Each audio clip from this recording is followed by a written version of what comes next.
Hey, what's up YouTube and fellow Planeswalkers? It's Vampire Nighthawk 2011, and today I'm bringing you another Magic the Gathering video.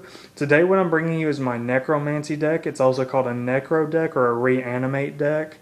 To be honest with you, what I use as the base of this deck is one of the premium decks called Graveborn. So I'm just trying to get that straightforward right off the bat.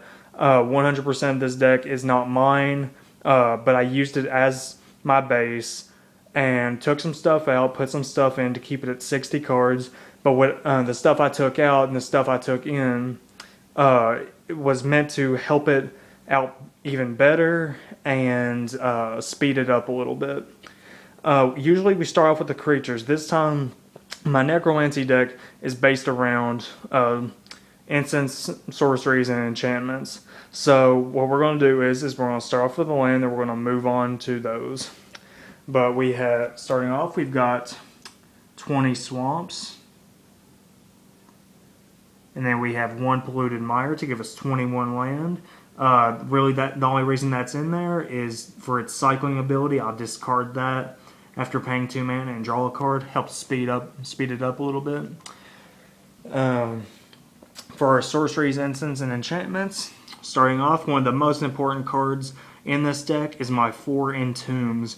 You search your library for a card, put that card into your graveyard, and then shuffle your library. For somebody that's just starting off in Magic, this would not make any sense whatsoever. But when you take a look at this card, Reanimate Dead, you attach this enchantment to a creature in your graveyard, which then brings it out onto the battlefield, giving it a -1, -0. So what you do is you take your Entomb, go through there, get the biggest creature you can get and put it into your graveyard. Then turn 2, play your Animate Dead, and you're good to go. You got a big creature out on turn 2. But if you don't want to give it the -1, -0, and you've got this in your opening hand, or you just draw it, each player puts a creature card from his or her graveyard onto the battlefield. So that's pretty good. You just need to make, especially turn 2, because chances are your opponent is not going to have a creature in their graveyard at that point. You will, because that's the point of this deck. Also with the Animate Dead, you can do this not only for your graveyard, but your opponents, any friends that you're playing with for teams, you can get it out of their graveyards as well. We have 2 Buried Alive. You search your library for up to 3 creature cards, put them into your graveyard, then shuffle your library. For a mere 3 mana, that can get you a pretty big army. We have 2 Return Dread. It does have flashback. Costs 4 mana. Return target creature from your graveyard to the battlefield. We've got 2 Sickening Dreams. The point of this is if you get some of your real big creatures out that you will see later on in this deck, if you get them in your opening hand, you play a Sickening Dream and discard those so you can get them back out. Same goes with this one, Last Rites. Pretty much does the exact same thing as Sickening Dream, just costs a little bit more and has a different effect. But you still want to hold these for when you draw one of your big cards. Moving on over here, we have 2 Diabolic Servitudes. Cost 4 mana, and you basically it's kind of like an Animate Dead, except it doesn't give the -1, -0. If your creature leaves the battlefield, I believe it's exiled. If not, then Diabolic Servitude can go back to your hand. We have 1 Zombie Infestation. Again, you want to have this just to discard the big creatures you may draw. And we have a Reanimate, a pretty good 1 mana drop. The only downside is when you have those big creatures, obviously they're going to cost you more mana.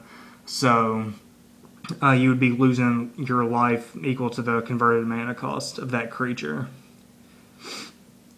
You have a Cabal Therapy, another good 1 drop if you get it in your opening hand. If you get one of those big creatures, you can use this on yourself. We've got 2 Putrid Imps, a good 1 drop to make you discard the big creatures that you may draw.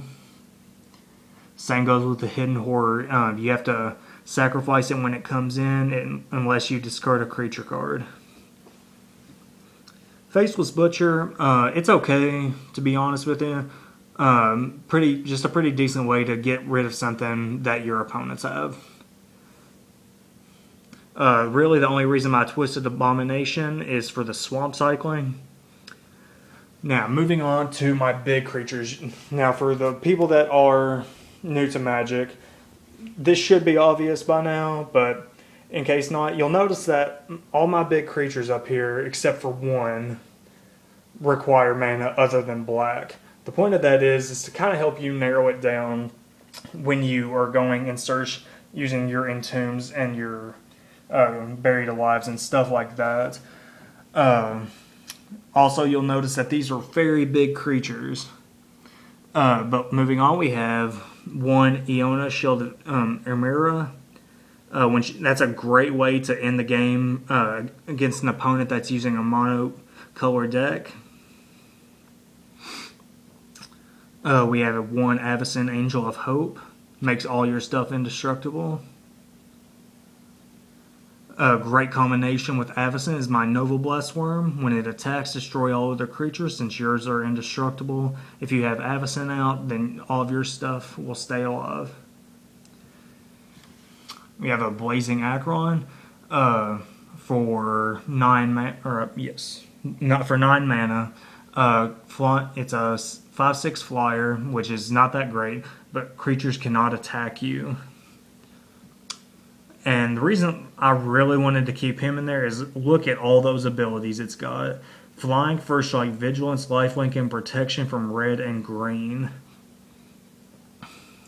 We've got a Verdant Force. At the beginning of each upkeep, I put a 1/1 green Saproling creature token onto the battlefield. So you're playing with 6 people. By the time it gets back to your turn, you're going to have 6 extra creatures. You've got one Avatar of Woe. Good way to clear the battlefield of stuff you don't like. We've got a Terrestodon, a 9/9 for 8 mana.